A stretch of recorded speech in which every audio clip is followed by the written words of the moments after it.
Bienvenue dans ce podcast consacré aux cultures francophones avec Christophe Prémat qui parle de la généalogie de la francophonie. C'est assez amusant parce que même dans les années 2000, on voit une inflexion du discours. Quand on regarde les discours d'Abdou Diouf, par exemple, on voit presque une sorte de, je dis ça entre guillemets, une espèce d'accent un peu altermondialiste dans certains discours de la francophonie. Nous, on n'est pas, la langue française, c'est pas une langue d'échange, ça reste pas, c'est pas de l'économie uniquement. Donc on voit la rivalité avec la langue anglaise. Et en gros, on revoit aussi toujours le discours, le discours sangorien dont je parlais, la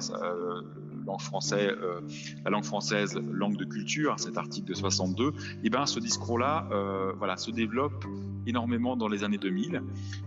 Et puis donc, qu'est-ce qui se passe ? Il y a l'idée finalement que les biens culturels doivent échapper à la mondialisation des échanges. Et ça, on l'entend beaucoup dans les années 2000. Il y a aussi d'autres textes internationaux qui évoquent ceci. Donc on voit bien cette volonté de faire la différence avec la langue anglaise, langue du commerce, langue pratique, de la facilité, à la limite, j'ai envie de dire même langue des accords commerciaux du GATT, le General Agreement on Tariff and Trade, qui a beaucoup suscité d'opposition et notamment qui a été à l'origine du mouvement altermondialiste. Et puis de l'autre, la langue française qui évidemment langue beaucoup plus culturelle, intellectuelle, sur l'échange humain, sur les droits de l'homme.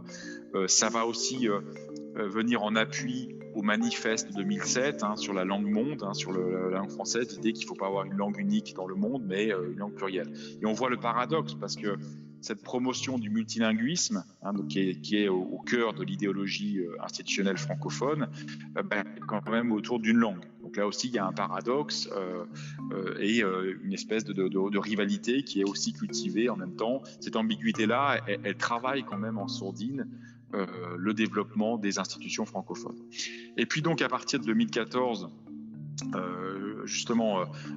2014 jusqu'à aujourd'hui, on a d'autres questions qui viennent à l'agenda.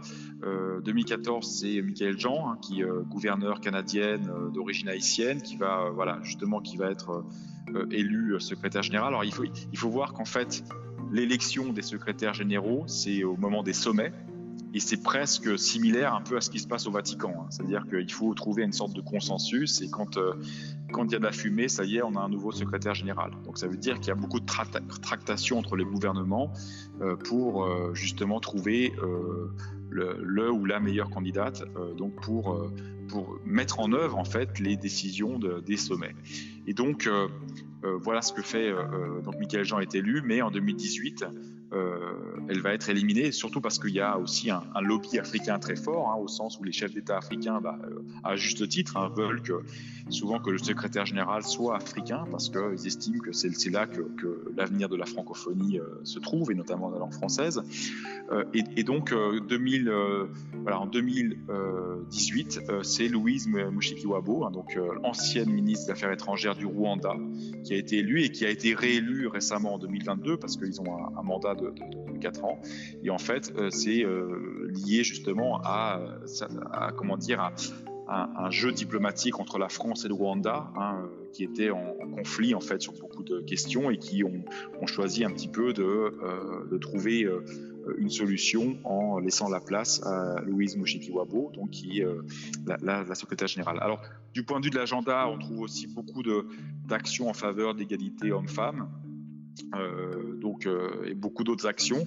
C'est vrai qu'on peut se dire, mais après tout, très bien, c'est une organisation géoculturelle, mais quelle est son influence ? Alors, si on regarde sur le plan économique, effectivement, le budget, c'est assez modeste. C'est une organisation internationale qui a un budget, alors je sais, j'ai pas les derniers chiffres, mais annuellement, ça équivaut à peu près à 86 millions d'euros. C'est assez mince en fait. Mais c'est quand même une organisation qui va appuyer certaines initiatives, notamment la formation des maîtres, qui va permettre aussi de créer des actions spécifiques. Je pense au prix des 5 continents en 2001, qui est aussi lié un peu au soutien de la francophonie institutionnelle institutionnelle pour soutenir un peu les traductions et la promotion des écrivains francophones. Il va y avoir aussi le rapport à TV5 Monde. TV5 Monde créé en 84, mais la francophonie est partie prenante sur les actions aussi de TV5 Monde. Vraiment, ça c'est très important. Il va y avoir aussi la coopération universitaire avec l'Agence universitaire de la francophonie. Il y a aussi l'université Sangor d'Alexandrie qui est directement aussi administrée par les institutions de la francophonie. Donc il y a quand même un certain nombre de choses. Et puis la francophonie va être aussi en lien avec d'autres outils, parfois les alliances françaises ou d'autres outils de la diplomatie culturelle française. Et donc c'est dans ce contexte qu'on va voir se générer ce que j'appelle un écosystème en fait francophone. Donc il serait à mon avis prématuré de dire que c'est une organisation qui a peu de poids. Certes, elle a un poids symbolique, mais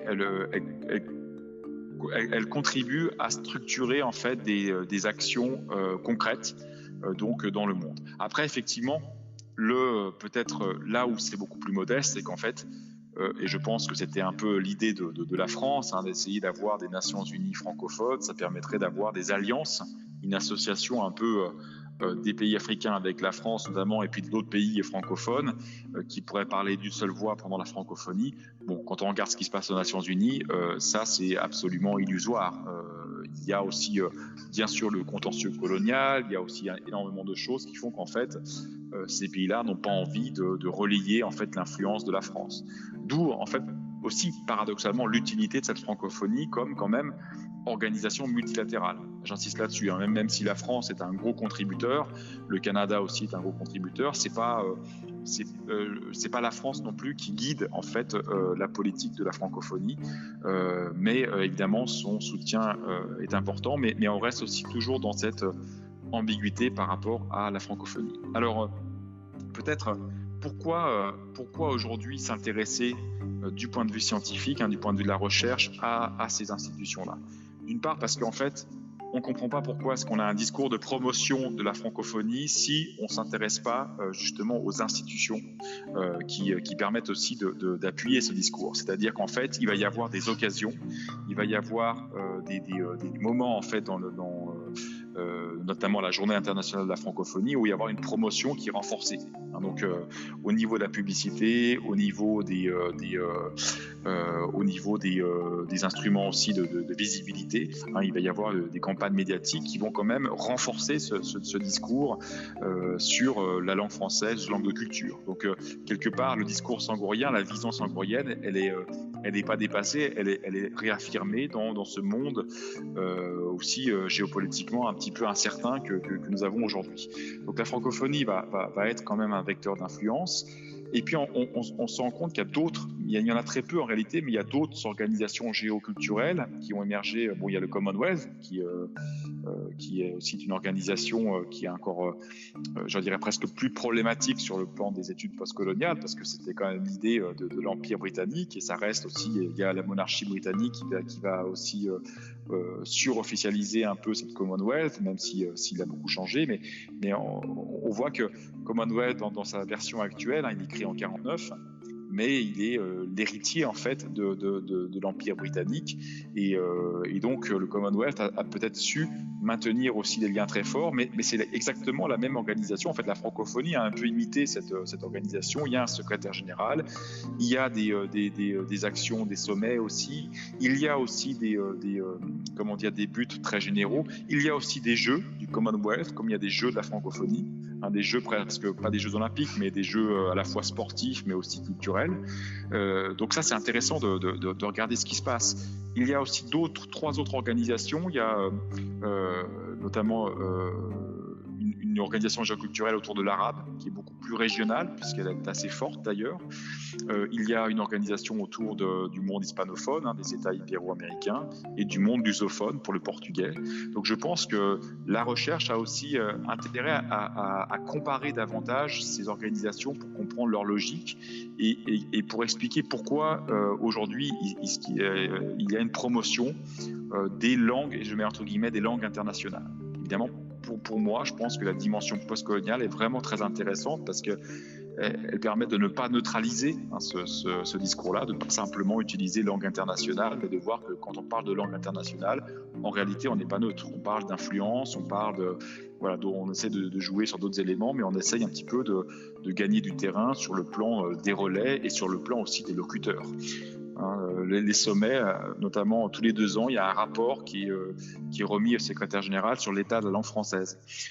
Et ça, c'est intéressant parce que ces rapports montrent en fait exactement, alimentent une sorte de mythologie du chiffre, parce que c'est pas des sondages ultra rigoureux, c'est plutôt des données qui sont recoupées à partir des enquêtes du pays, notamment à partir des postes diplomatiques de la France et à partir aussi des données des autres États francophones. Et on va dire, tiens, aujourd'hui, on est à 320 millions de francophones. Demain, en 2050, il y aura 500 millions de francophones.